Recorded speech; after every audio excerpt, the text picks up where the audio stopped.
Agora a gente vai falar sobre o efeito Doppler. Todo mundo aqui sabe o que é o efeito Doppler. Todo mundo aqui já escutou isso.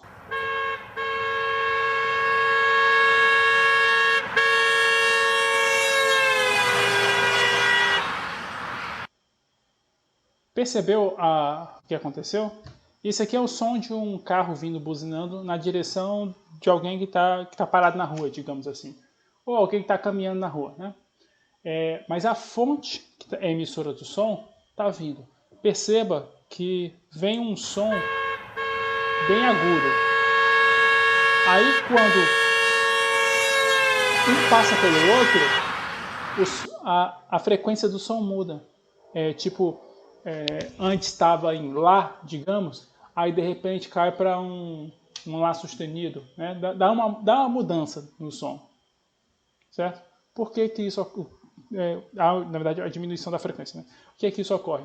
Quando há uma velocidade relativa entre a fonte emissora, que é esse pontinho vermelho, e o detector, o receptor, que é esse verde, há essa velocidade relativa, fazendo com que um vá em direção do outro. Perceba que essas linhas, elas são bem mais próximas umas das outras, ou seja, há uma frequência maior aí.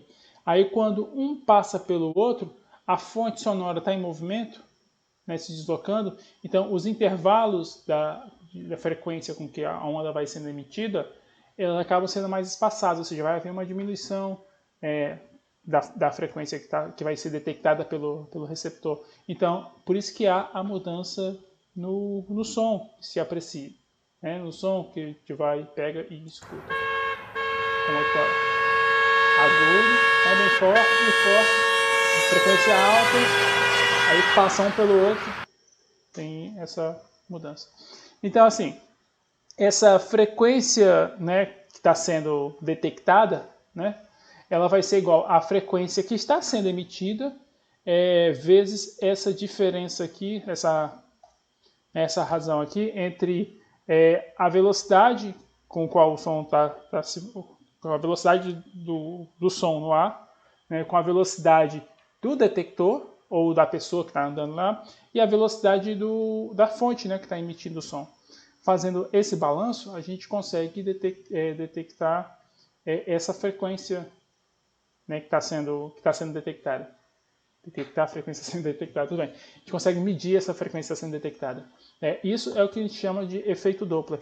E esse efeito Doppler, ele funciona em várias coisas. Ele funciona com luz, ele funciona com som, né? Ele é excelente na astronomia para você poder saber tá analisando uma estrela, está estudando o espectro dela, está estudando ela espectroscopicamente.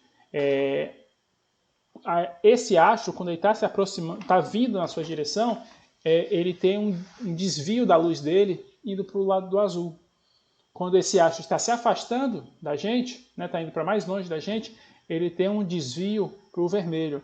Isso é algo que é ótimo para se medir, porque você consegue ter a noção, saber se o objeto está se afastando, se está chegando perto. Você tem um monte de estudos a respeito disso na astronomia. Você pode fazer esse estudo com galáxia, você está analisando uma galáxia, aí está vendo o espectro dela, você consegue ver que tem partes dela que está indo mais para o azul, ou seja, essas partes estão se aproximando mais da gente, e enquanto outras partes mais distantes estão se afastando, né? Ou seja, porque o espectro dela, né, o padrão de cor dela está indo mais para o vermelho. Isso é chamado de redshift ou blue shift, né? Ou seja, desvio para o vermelho ou desvio para o azul. Isso é muito utilizado na astronomia. Então, aqui a gente tem a seguinte coisa. Vamos supor que a gente tem tanto a fonte como o observador ou o detector parados. Né? Eles não estão se movendo. Quando eles não estão se movendo, não vou ter efeito Doppler.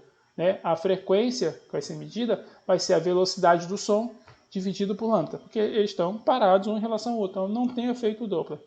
Nesse caso aqui, nada. É o primeiro caso. Deixa eu voltar a imagem. Vai começar daqui a pouco. E pronto, vai começar agora. A fonte e o observador. Se os dois estiverem parados, a fonte começa a emitir E aqui ó, é quando ele começa a detectar. Pode ver que essas duas pontinhas aqui, o vermelho e o preto, eles estão juntos, em frequência. Mas agora, quando há um movimento relativo, tipo, o observador está se locomovendo, né, eles começam a piscar defasados. Por que isso? Porque eles têm um movimento relativo entre eles, então surge o efeito Doppler. Então eles estão medindo outro tipo de frequência. Há uma frequência emitida e há uma outra frequência completamente diferente, ou um pouco diferente, sendo detectada. E é esse o efeito Doppler. Quando há um movimento relativo entre os dois, eu consigo calcular isso de uma maneira diferente. Tipo, se minha fonte está parada e o meu observador ou o meu detector está em movimento, bem, essa frequência que vai ser medida, ela vai ser dada dessa forma. Quando eu tenho o detector parado e a fonte caminhando, essa frequência que vai ser medida é dada dessa maneira aqui. O efeito Doppler é isso aqui. Ó. Eu tenho uma fonte se movimentando, pode ver que aqui ó, a frequência, todos os bichinhos são bem mais próximos uns dos outros, só que aqui ó, quando ele passa, a frequência entre as frentes de onda se torna um pouco menor. Né? Esse é o efeito Doppler. É aquele efeito do som que eu acabei de mostrar para vocês. Isso é muito, muito, muito utilizado na física. Né?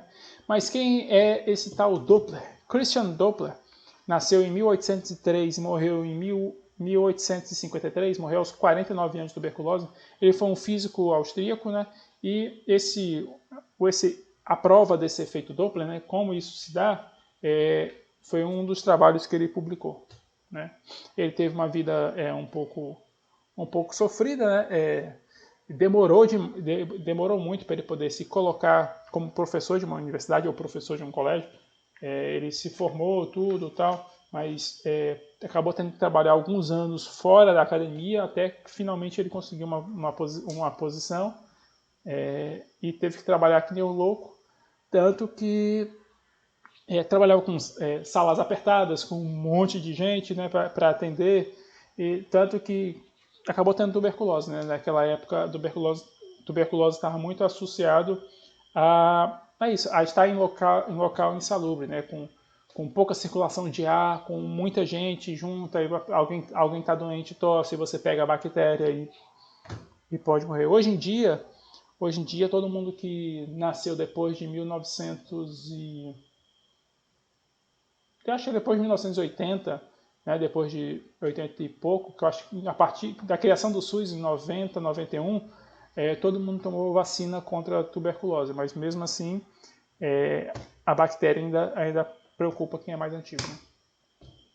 Outro fenômeno também que a gente pode observar é o fenômeno das ondas de choque, né? Quando a gente alcança velocidades supersônicas, quando a gente alcança a velocidade acima da luz, essas frentes de onda, né, já que a nossa fonte está em movimento, elas podem criar um negócio que em inglês chama sonic boom, e aqui a gente chama de estrondo... Como é que é o termo aqui em português? Estrondo sonoro. Né? Por exemplo, a gente tem aqui essa imagem aqui do avião. Aqui, esse avião está se movendo à velocidade da luz. A fonte está se movendo à velocidade da luz. Então, o que vai acontecendo? A frente de onda vai emitindo, vai emitindo a intensidade da onda, né, em todas as direções, né, tal, direitinho. Só que como a fonte está se movendo, ela está indo para frente das primeiras ondas. Né? Então, o ar forma esse cone, né? Forma esse cone, como está sendo observado aqui, porque a fonte está se encaminhando. E no caso do avião, é algo visível. Tanto que quando o avião rompe essa barreira, você tem um estrondo bem forte, que é esse sonic boom, esse estrondo sônico, que é o mesmo estrondo dadas as devidas proporções. Quando você pega um rifle e atira, né, o barulho que dá é a velocidade, a barreira a velocidade do som sendo rompida, né? Essa barreira de ar, esse cone de Marsh sendo rompido. Ou quando eu pego um chicote e faço, né? Jogo o chicote, ele tem esse barulho. chicote é bem comprido, então essa ponta ela foi mais rápida que a velocidade do som. Então esse barulho que você escuta, esse tupi, é a velocidade do som sendo rompida, é o estrondo sonoro sendo emitido. Aqui embaixo eu tenho uma imagem, são 3 situações diferentes. A primeira é o avião indo mais rápido que a velocidade da luz. Percebam, ele está à frente da produção das ondas sonoras. Certo? É assim mais ou menos que ele se distribui. O do meio é o avião indo exatamente na velocidade do som. Perceba, ó, vai se formando aqui ó, uma barreira. Certo? Ele está indo na velocidade do som e vai se formando essa barreira aqui. Ó. Essa barreira aqui é esse pedaço aqui de ar aqui que volta, essa onda de choque, né, que se forma em torno do avião. Aqui é ele indo com a velocidade menor do que a velocidade da luz. Então não forma nada. Ó, as ondas, como está a velocidade menor do que a da luz, então a onda que é emitida pela fonte, ou da luz não, ele está indo com a velocidade menor do que a do som, a onda que está sendo emitida, ó, ela passa do avião e segue, porque ele está indo com a velocidade menor do que a do som, velocidade do som. Aqui o primeiro, velocidade maior do que a do som, o avião passa, as ondas vão ficando para trás, aqui o avião está indo exatamente com a velocidade do som, o avião vai formando essa onda de choque, né, que vai ser rompida, certo? E aqui o avião está indo com a velocidade menor do que a do som. As ondas passam por ele e nada se forma. Quando surge, é rompida, né, a barreira do som, é um negócio tão violento, é um espalhamento de pressão tão grande que se for feito por um avião desses sônicos aqui perto em cima de uma cidade, pode quebrar a janela de vidro, né? O choque ele pode se espalhar e bater em janela de vidros. Teve uma vez em Fortaleza que a aeronáutica estava fazendo um treinamento desse, né? Na década de 90, eu era menino ainda, que um avião rompeu a barreira do som no litoral, né? No litoral perto da beira-mar. Vários prédios tiveram janelas quebradas, né? Tiveram que trocar, entraram com processo contra a aeronáutica, esse tipo de coisa. Mas, enfim, pessoal, esse foi o resumão do capítulo, né? A gente viu hoje, né, sobre ondas sonoras, né, que no caso aqui a gente vai ter que usar esse módulozinho aqui de elasticidade, certo? Que eu chamei ele de módulo de elasticidade volumétrico, quando a gente quer calcular a velocidade do som. Aqui embaixo vai ser a densidade do ar, né? A gente vai fazer essa mudança em comparação com o que a gente viu no capítulo anterior, porque no capítulo anterior a gente tinha a corda, e a corda é algo que possui massa e é algo que possui uma elasticidade apreciável, né? Algo que pode ser facilmente medido ou visto. No ar, essa elasticidade está envolvida com a questão da pressão, né? Da compressão e da expansão do ar, né? Essa questão da variação da pressão que vai surgir. Bem, o deslocamento de um elemento de ar vai ser medido desta forma, né? Vai ser calculado dessa forma. A gente tem as relações de interferência, né? Quando duas ondas se encontram. Essas interferências podem ser tanto construtivas, quando a constante de fase, né? Ela depende de algo que é múltiplo de 2π, né? Vai ser totalmente construtiva, e quando ela for algo múltiplo de um valor ímpar de π, ela vai ser totalmente destrutiva. E tem razões intermediárias que fica uma interferência intermediária, né? A gente viu também a questão da intensidade sonora. A onda vai levar energia, a onda tem sim uma certa intensidade, e essa intensidade decai com o quadrado da distância. Quanto mais você vai se afastando da fonte sonora, menor vai ser essa intensidade. Certo? A gente viu também que, graças a essas relações, né, de interferência, de intensidade sonora, né, e juntando com a análise das ondas estacionárias, a gente consegue criar instrumentos musicais, né, com a questão de tubos, os dois lados abertos ou só um lado aberto, a gente consegue calcular a frequência nesses tubos, a gente consegue, abrindo ou tampando alguns buracos, alterar os padrões harmônicos, né, desses objetos. A gente viu quando duas frequências estão bem próximas umas das outras, bem próximas uma das outras, tipo, sei lá, 300 e 305 Hz, né? Pego duas ondas com essas frequências bem próximas, a gente consegue formar uma frequência que é chamada de batimento, né? Ela fica oscilando, fica hora tendo uma ressonância, hora saindo dessa ressonância e quase zero. Ela fica causando essas interferências construtiva, destrutiva, construtiva, destrutiva.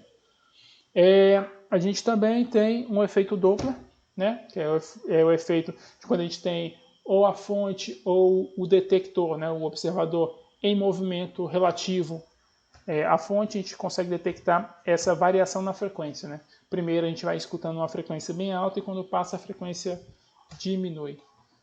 Bem, pessoal, é isso. Muitíssimo obrigado por assistir essa aula.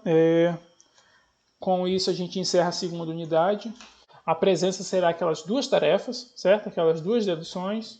Elas basicamente estão no livro, mas eu quero elas um pouco mais expandidas, né? Eu quero que vocês façam a dedução linha por linha, sem omitir nenhuma passagem da conta, né? Quero que vocês façam a conta todinha e mandem para o meu e-mail. Ok? Então, até mais.